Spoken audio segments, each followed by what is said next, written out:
How is paper made? There are 3 steps of paper production. Step 1, pulping. Step 2, paper making. Step 3, finishing. To start the pulping process, the logs are devoured. The bark has to be stripped from the lawns since it can be used in paper making. The water used is filtered on the spot and reused for other logs, reducing the amount of water wastage.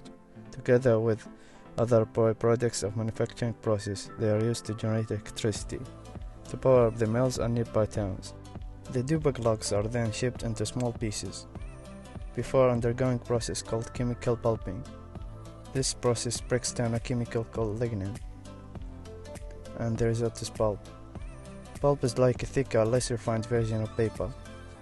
After being mashed, screened and dried, they can be used to make high-volume commodity printing products, like magazine paper. But to turn into paper, the pulp needs a little bit more work.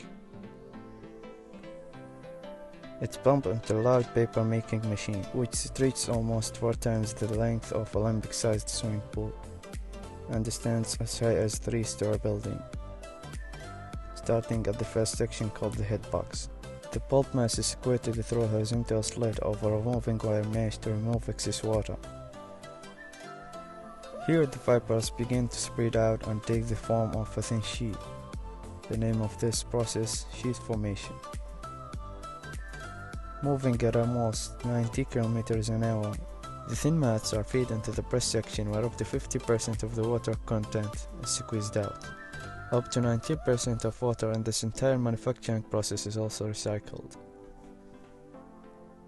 Things then start heating up, as the sheets are dried at above 100 degrees Celsius over a series of cast iron cylinders. But the journey for premium quality paper doesn't end there. A film of chemicals is applied to the surface of a dried paper to improve the properties of the paper before being wound into 8.5 meters wide jumbo reel.